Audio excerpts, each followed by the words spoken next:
It's a small place, dude. Look at how cool. Look at the people because of the COVID thing, but still people went, man. Of course, now they can see me. So I'm going to explain to you who that was. And no, you are not watching a double feature, and that is not Lords of the Rings. That is my partner in crime, Gregor. And can you guys hear me? We can kind of hear you here. I'm going to see if we can turn it up here. Well, fuck. Yeah, turn it up, man. Or tell everybody to come closer. It's not like I didn't give you guys a week notice to get this ready. I'm just kidding.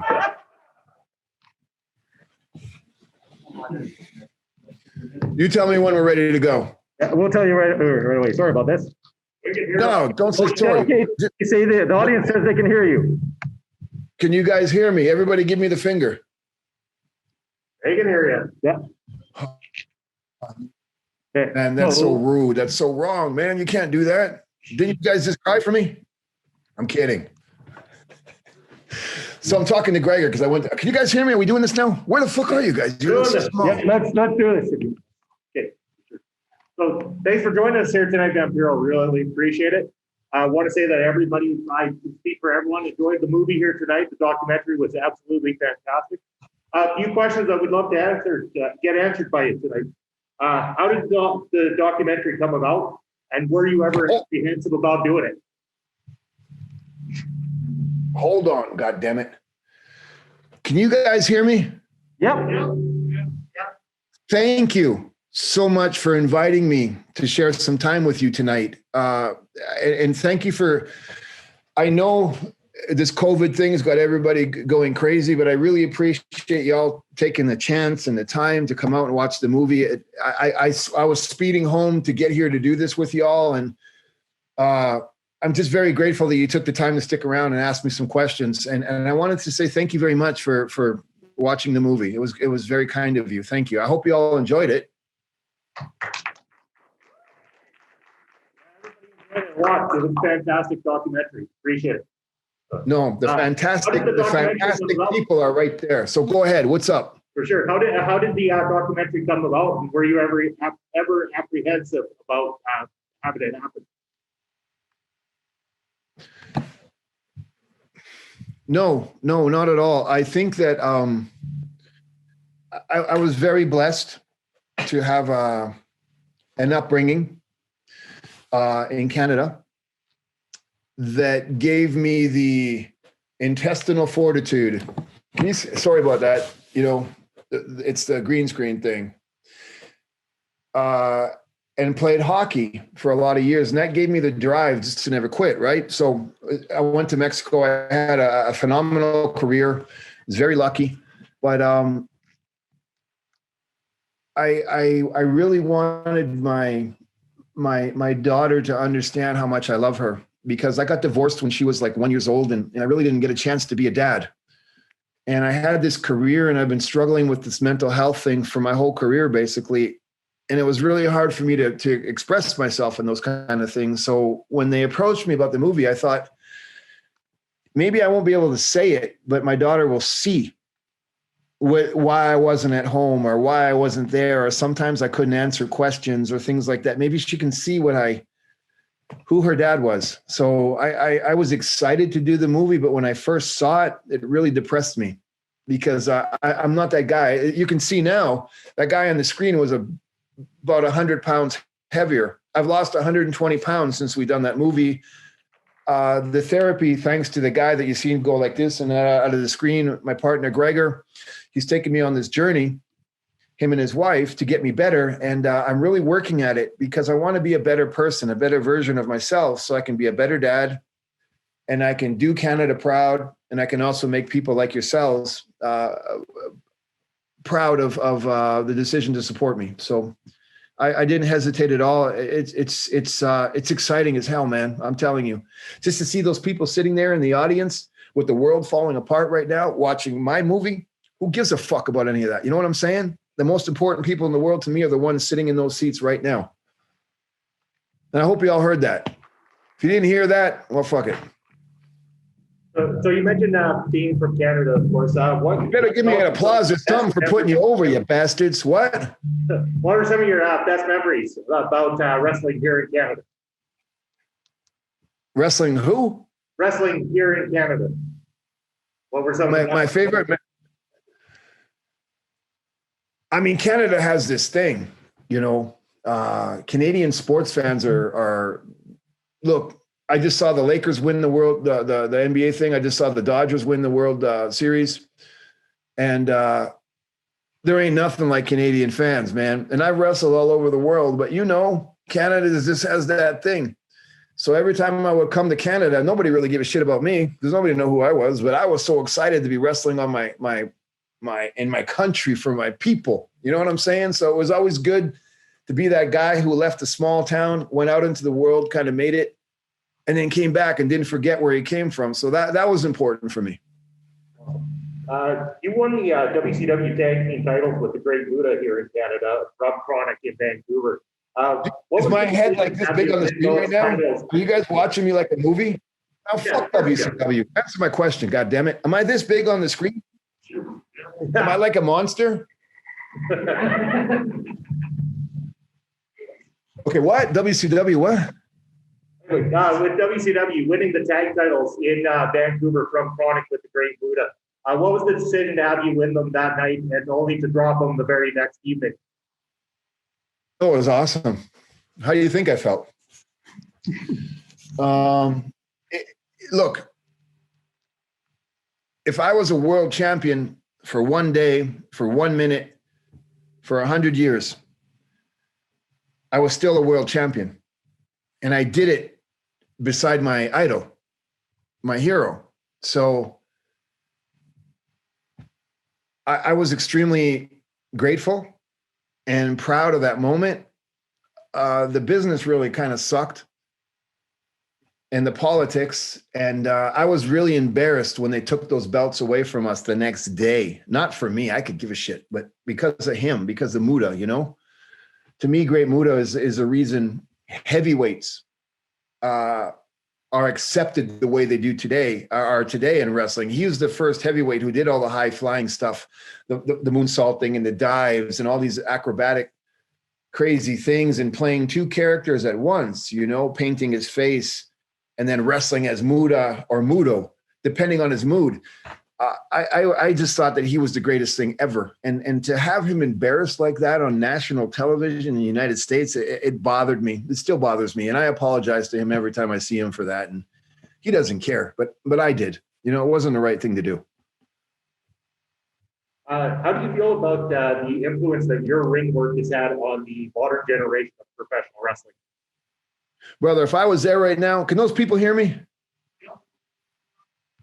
I would grab you by the neck and choke slam you through the stage. You should be running down there to those fans and giving them the mic and let them ask questions. Who gives a shit about wrestling in WCW?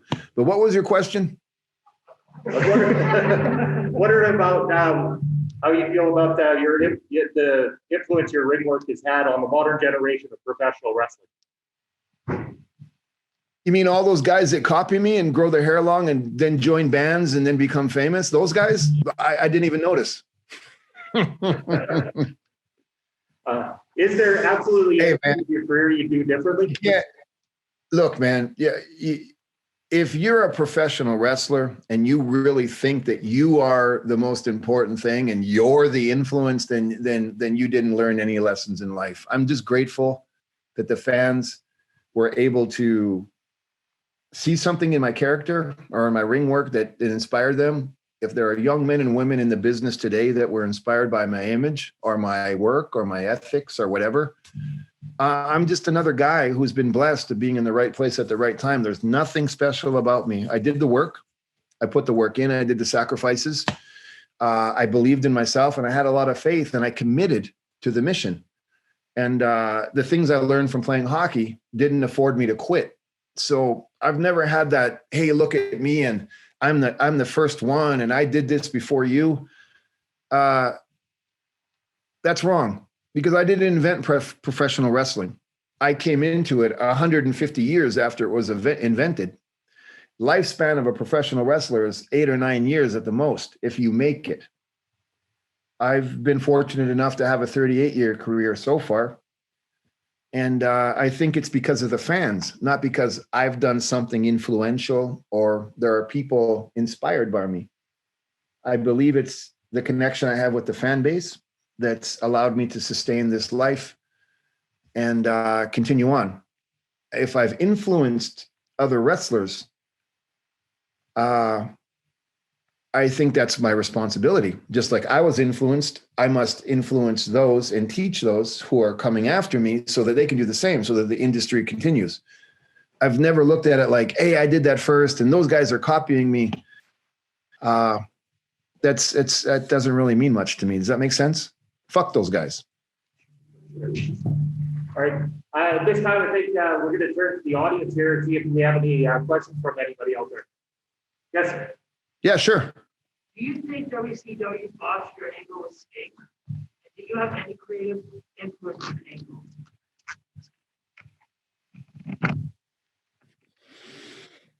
No, I don't think they did. A lot of people say that now, and thank you for saying that. I know why you're saying it. I don't think they did. I think I was very blessed to even have that opportunity with Sting, with Ric Flair, with Hulk Hogan, with being on national television, with being anything. I did the best I could with what I was given, and I don't think that they botched anything. I think I did the best I could with what I had, and I'm not the only guy in the company. There's 80 other guys, so I think I did okay. Yes.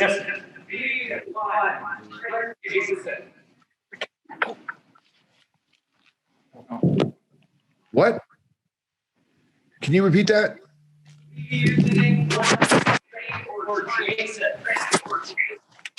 Hey, dude, I don't know who these guys. Jeff Drake, is that your name, dude? You're moving around too much, and I can't hear a goddamn word.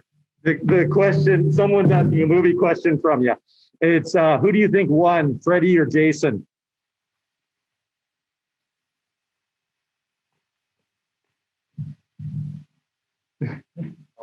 Oh. I'm doing that on purpose. I think the guys who wrote the movies and took your money at the door for seeing that shit movie are the ones who won. Anyone else?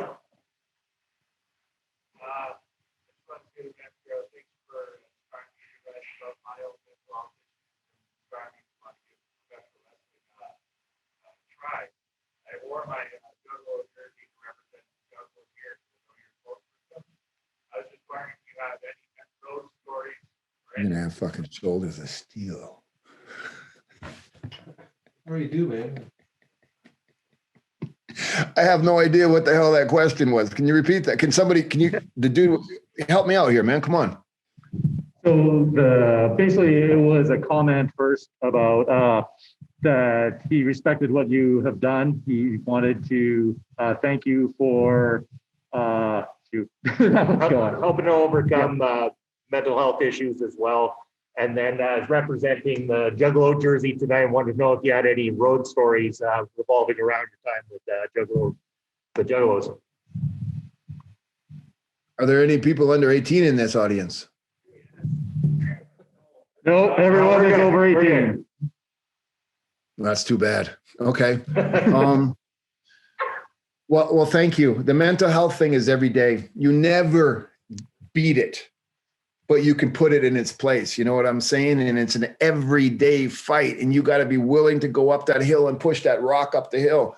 It just is what it is. You know what I mean? And if you have one good day and everybody expects you to, oh my God, he's better now. And then the next day when you're a little bit depressed and people look at you, you have to be the one to be stronger than them and explain over and over and over, because unless those people have walked in your shoes, they don't know what it's like to have mental health issues. So if you have anything that makes you feel a little bit different, consider yourself special, because you've been giving something that they don't have, and it makes your mind and your brain and your heart commit deeper and stronger to the mission, so that you can have a normal life. So that makes you a stronger person, a smarter person, a better person if you have mental health issues. Look at it like that, reframe shit.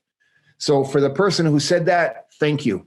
What was the other part of the question? Something about what? Juggalos, road stories? Yeah, road stories with the juggalos. Yeah, you know what? I've got about 25 years of road stories, but here's something that I would rather leave with you. I could tell you stories and you can go to the bar right now and have a beer, or you can smoke a joint or whatever it is you're going to do. And you're going to be like, that's a fucking cool story. And Vampiro did this and did that. Google that shit and you can read about it. And it's all true, but it doesn't matter. What's more important is today. Why do you want me to tell you about something I did 20 years ago when today, right now, when the world is completely fucked up and I'm sitting here watching you watch me, and I'm blown away that you would take the time out of your day, out of your Friday night, Saturday night, and you would sit there and listen to me ramble on about anything. That is my road story. That's the fucking coolest moment ever. Fuck ICP and the juggalos and all that bullshit. I mean, don't fuck the juggalos, fuck ICP. You know, all that stuff, I love it. But what's more important is we're alive right now. A year ago, I was in a wheelchair. I should be dead right now. Who gives a shit about my road stories? I want to create tomorrow because I'm living today with you. That's more important. So don't get offended. I could tell you road stories that will make your eyes fall out, but it doesn't mean anything. What means everything to me is living this moment with you right now. Does that make sense? Well, clap, goddammit. There you go. Thank you. Another question? Trying here. Work with me, brother. I'm over here now. How is your health right now? And what are you doing for treatment? Stop yelling at me. My health is... I'm kidding. Come on, man. Where's your sense of humor? Dude, my health is fucking rock star. Everything hurts, but it hurts so good. You know what I mean? And I'm getting better. My mind is coming back. I feel great. My eating is on point. My weight, I'm 226 pounds instead of 340. I feel great. I feel awesome. And I'm blessed. So what else do you want? Plus I'm in California and weed is legal. So life is fucking great, man. You guys is marijuana legal up there in Saskatchewan? Is that where you guys are? Is it? Yes. See, you guys suck, man. Why didn't you invite me to this movie thing? And I could be there in person right now. I can't believe that you guys did that. I would have been there like that. But no, the organizers of that festival didn't think I was important enough. I'm kidding, man. Come on, relax, guys. You got any other questions? Do it all again. Yeah, one more. Would you do it all again is the big question. Yeah. Twice as hard. Are you still doing your occult stuff and ghost stories and all that? So there was two questions there. One was, would you do it all again? And the other one, second one was, are you still doing the ghost stories and the occult things? Did you like that? Yes, I would do it all over again, but I would do it twice as hard. And I would hit that wall even harder, and I'd get up and I'd laugh at the wall. Then I'd hit it again. So yes, I would. And very much so. The paranormal stuff, it's a great hobby of mine. I love studying. I love learning. Part of the ascension process that I'm on, part of the reason I got better health is, of course, studying these things. The paranormal, or whatever it is, our history, our ancient histories and things like that are occultist themes. They're really not all they're made out to be, meaning it's not really that dark. If you just do the homework and you research, you find out some pretty cool things about us. And it's astounding how much they've tried to keep hidden from me and you. So I like to really do my research about these obscure details, and I get into it, and it's something I personally really enjoy doing. So yeah, I'm doing it. Yeah. Anything else? Are you still living in your morgue and playing video games? And if so, what's your favorite video game? Am I still what? So are you still living in your morgue, and are you still playing video games? And if so, what's your favorite video game?